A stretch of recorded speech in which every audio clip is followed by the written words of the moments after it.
Some of my favorite stars in Super Mario 64, and to an extension Super Mario 64 ROM hacks, are the slide stars, since they present a certain challenge where you must control your speed and positioning in order to make it through a difficult obstacle course. And my only critique about the slide stars is that we don't have enough of them in 64 and ROM hacks. Now yes, we do have in other games like Mario Eclipse, which is another reason why I love that game, but thankfully domeone by the name of Jake Dower decided to make my wish come true and created a Mario 64 ROM hack where every main course of the game got transformed into a slide, filled with references to certain locations of the course, as well as referencing certain stars from said courses. And similar to Last Impact, we got achievements for this little ROM hack, a total of 20 achievements which can be obtained thanks to the RetroAchievements website, which allows you to get achievements for your favorite retro games from the NES to the Nintendo Wii with everything in between. And as usual, we will be getting these achievements in hardcore mode, which is the only way to master these games. Now compared to every game we've been mastering thus far, here we finally have a more relaxed set, as 17 of the 20 achievements are progression achievements, with the last 3 of them being challenge achievements, one of them being a full deathless run, while the other 2 are challenge achievements for specific sections of the main slide of the game. But similar to what I said on the Spyro videos, even if the achievement sets lack in number of achievements, I'm sure the games will make up for it. So, if you enjoyed this video, subscribe for more Retro Achievement Masteries, and don't forget to check my Wolf Archive channel for the full playthroughs. My name is Jonathan Wolf, and I'm on a quest to prove to the world that I'm good at video games by mastering retro games. And let's see if we can find and determine my canon event by conquering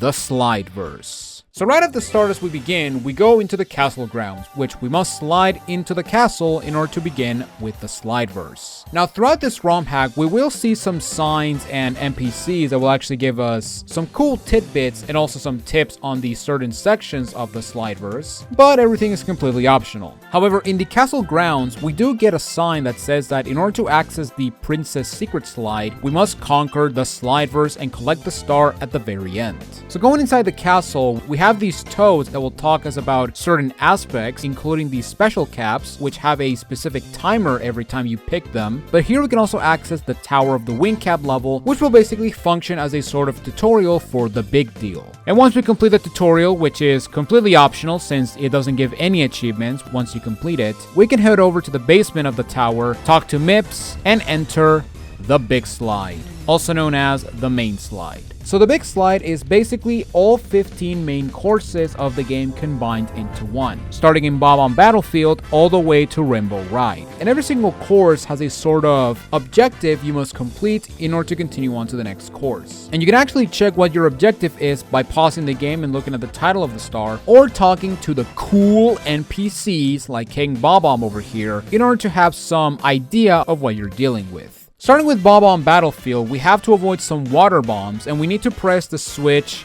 after this jump in order to open the gates that will lead us to the next course. Now, if you fail to press the switch, you can actually take a warpad back to the beginning of the slide, but with the help of jump kicks, we can backtrack to the switch if we somehow miss it. Every time we complete a section of this slide, we will get an achievement, so I'm not going to go into too much detail about it. Up next, we have Whomp's Fortress, where we have to activate the cannon in order to blast away the wall. However, in order to activate it, we must talk to the Bob-omb buddy in a way similar to how we do in Vanilla 64. And just like Vanilla 64, once we talk to him once, the cannon will remain active for the rest of the game, which means that you don't have to talk to him again every time you come back to this section, which will be very important after my very first death.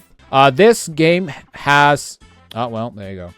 My first death. And once we blast away the wall, we must scale the fortress by going around it while avoiding the thwomps and the bullet bills, and then we use the floating platforms in order to access the next pipe, which will take us to the next course. And I have to say, I really love how the pipes are actually themed based on the course, which is a really nice detail. Moving on to Jolly Roger Bay, we have our first timed challenge, as we must use the metal cap to press a switch that will activate some blocks, allowing us to continue on to the next course. The metal cap power-up lasts for 50 seconds, and you do have plenty of time to get to the switch as long as you don't stall on these stone pillars. Now these jumps can be very scary, especially since you don't have a sort of perspective, but as long as you don't take too much time, you'll make it across no problem and reach the switch and climb the boxes in order to reach the secret cave, which will lead us to the next course. For Cool Mountain, we must do the annoying task of doing wall kicks. Since wall kicks do work, But yeah, basically for this part, you want to get momentum and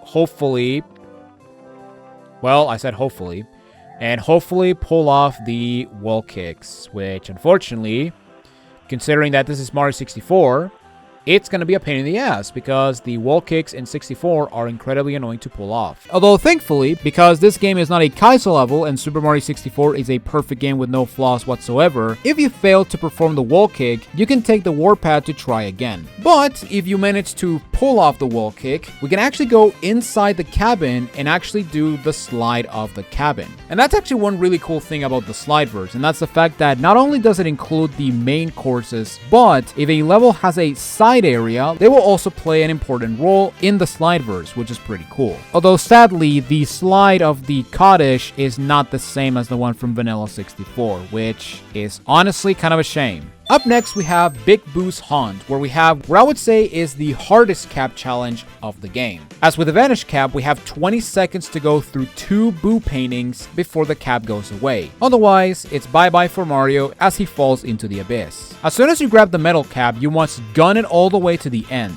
trying to cross the crumbling bridges, and also make sure you don't get scammed by the rotating floors next to the Mr. Eyes. But as long as you're filled with determination and being fast and precise with your movements, this one is not that bad and you'll even make it with plenty of time. Assuming you don't screw up, of course. And basically for the Vanish Cap, we have to go through these Boo paintings and hopefully not die in the process. For Hazy Maze Cave, we must follow the arrows in order to get to the end. I don't believe you.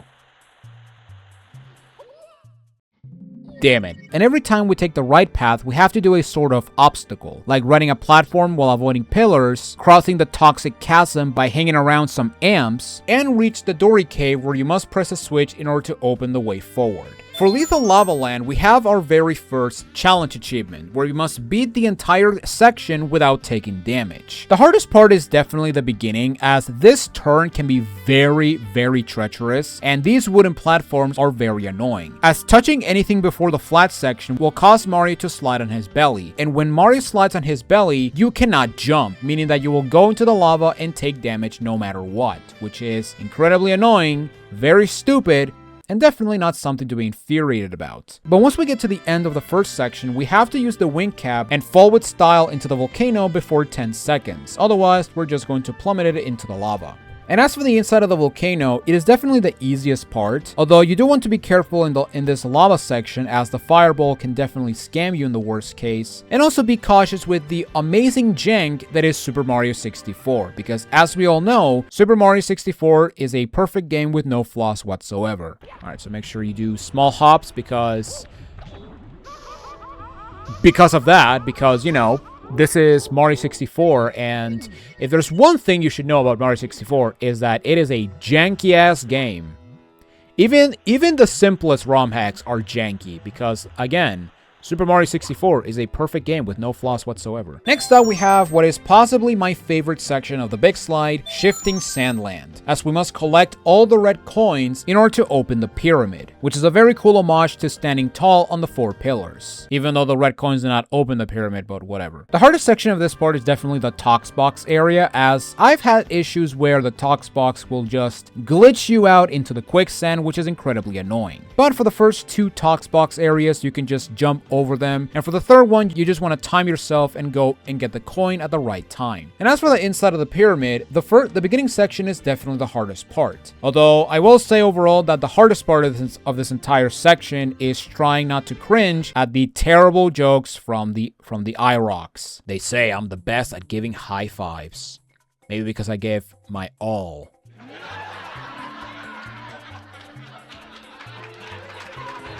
Alright, what do you gotta say?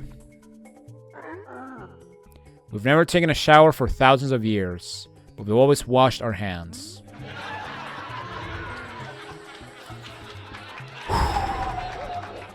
And I thought my puns were bad. I say that considering this is my type of comedy, but Whatever. For Dire Docks, we must break the Bowser walls while dealing with a bunch of pits. Here we also get the inclusion of the poles, where we must use them in order to cross a chasm, and we also have this whirlpool, but all things considered, just go around the whirlpool and you'll essentially get to the end and beat what is, without question, the easiest section of the entirety of the Slideverse, and also the most nothing burger section of the Slideverse.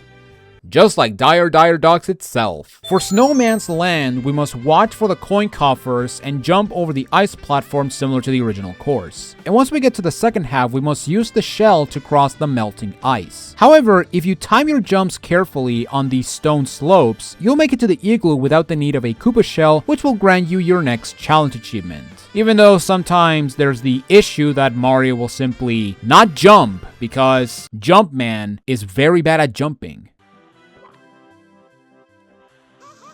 And oh my god, why are you not jumping? Why are you not jumping, Mario? What is wrong with you?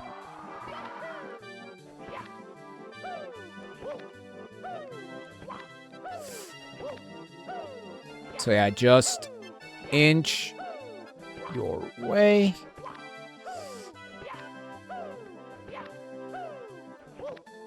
Go! Yes! And there we go. We got Frostbite. And as for the inside of the igloo, just hold forward. This part is really easy. For Wet Dry World, we must pull a Dire Docks and use a cap combination, as we must use the Vanish and Metal Cap combos in order to cross these grates, but more importantly, make it to the town so that we can cross this gate and touch this prism that will flood the water, allowing us to get to the next course. And the reason we want to use the Metal Cap is because we have this water section with current, not to mention that the Metal Cap lasts 50 seconds, and trying to get to the end of Wet Dry World in 20 seconds thanks to the Vanish Cap is practically impossible. In Wet Dry World, we also have our first alternate path, which is essentially a sort of shortcut, which is usually a more difficult path to take. Even though this one is honestly not that bad, since the only thing you need to do is jump. For Tall Mountain, we must use these mushrooms and reach the mysterious mountain slide. Thankfully, you can just hold the jump button and you'll actually do your highest jump from the mushrooms instead of timing your press, which thank God for that, otherwise this ROM hack would have lost points of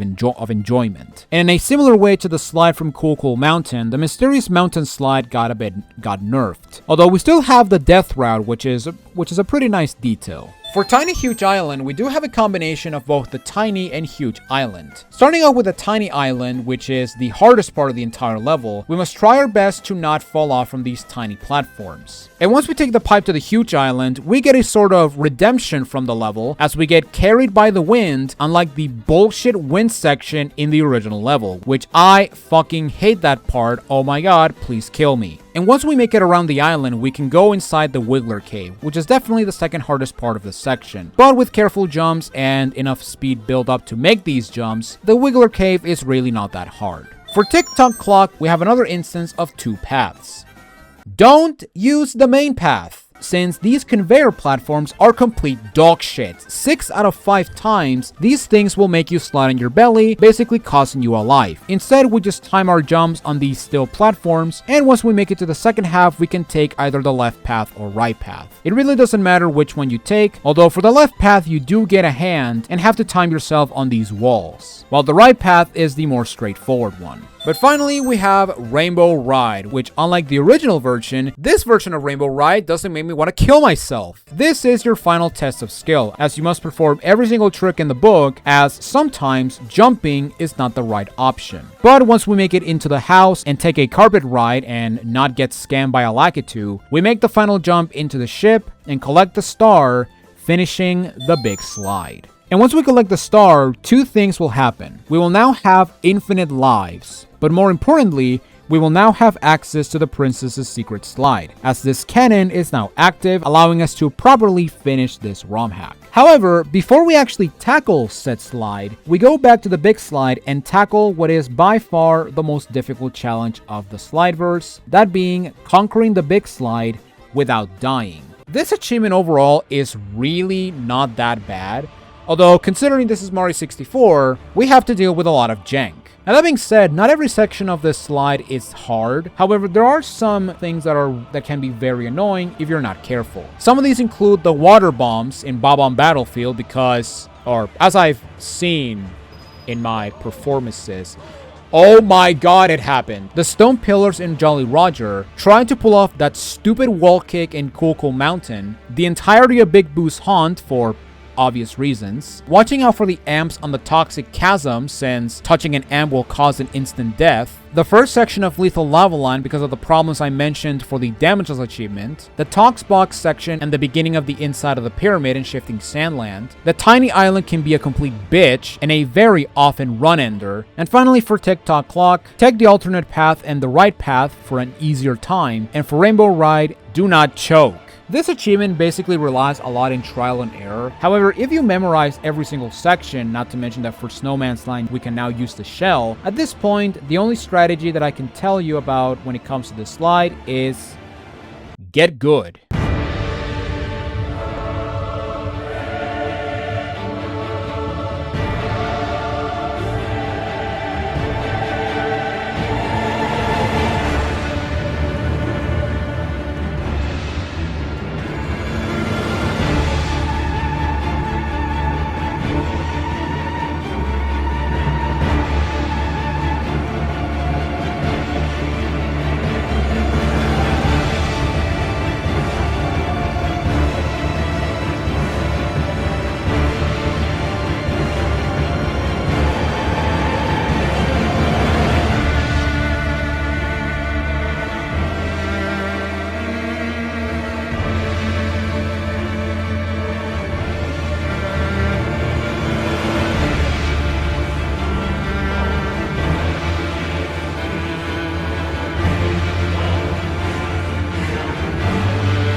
Ladies and gentlemen,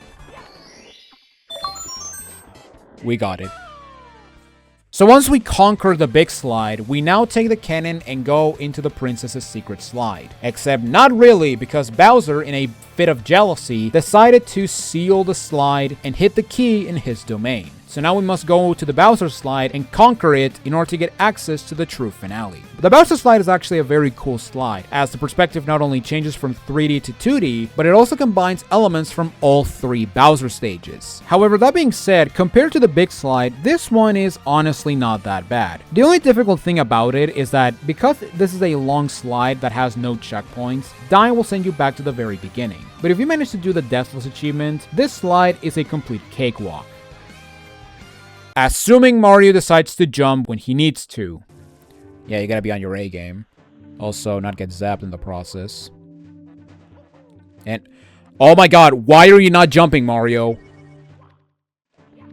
Alright. Jump. Thank you. You're supposed to be jump man, goddammit. But once we make it to the end and collect our beautiful key, we can now go and attempt the Princess's Secret Slide, which is the hardest slide because it's the longest slide, and we have no checkpoints. That being said, like I mentioned before, if you conquered the Deathless achievement, this one is not that bad, since this is basically a final test of skill, as you must know how to maneuver the hard turns, the gaps, and the tiny platforms, not to mention that with the use of the Lakitu cam, you can actually get a better perspective as to when to jump. Okay.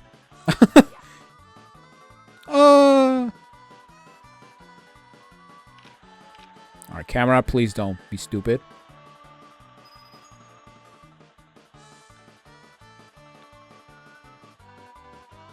Whee! Why are you magnetizing to the thing? Oh my god! Well, when it comes to everything besides Mario 2, because Mario 2 USA sucks, but also I have to beat that stupid game 4 times in a row. That was a stupid idea, maybe. Whee! Okay, here's where I died. Oh my god, I died on the last curve. Are you serious? I died on the last curve. Oh my god. Alright. Let's prepare it, and any day now.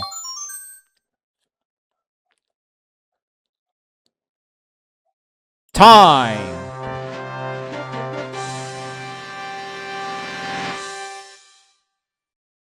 For this set, I'll give a 7 out of 10 to all 3 categories. Starting with quality, because the ROM hack is very short, there really isn't that many challenge achievements you can think of for every single section of the main slide, unless it's something like doing the whole thing in a certain amount of time or finish some sections damageless, which that really doesn't matter since there's no fall damage in this game. Which, at the end of the day, I'm thankful for that, because we don't need a beefy set for the sake of having more achievements for a simple game. Now, granted, even though I'll still give it a 7, a part of me thinks that it should have added more, but that's just a me thing. In terms of difficulty, because getting a game over means that you must restart the big slide, if you struggle at certain sections like Big Boo's Hunt's Vanish Cap Run or the last 3 sections of the slide, which are definitely the hardest part, it can get very dull and repetitive to the point that you'll get sick and tired of the first half of the slide, which applies especially when you try to do the Deathless run. And as for fun, because this is Mario 64, we have to deal with the traditional jank, like hit detection, Mario bugging out, wall kicks not working all the time, and Mario refusing to jump. Adding that with an achievement where you must do a perfect run of the game, and we get annoyed at the repetitiveness of the big slide, especially when you die to bullshit that isn't your fault. And as for the hardest achievement, to the surprise of absolutely nobody, it goes to Slide Master 3000 for conquering the big slide without dying.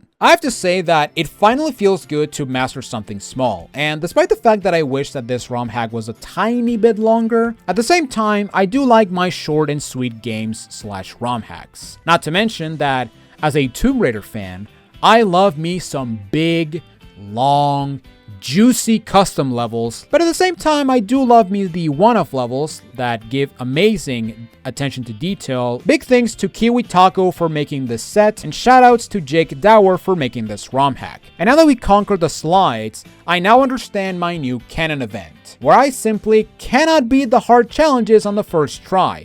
Otherwise, I will suffer an eternal loop of death until I succeed. This is my curse.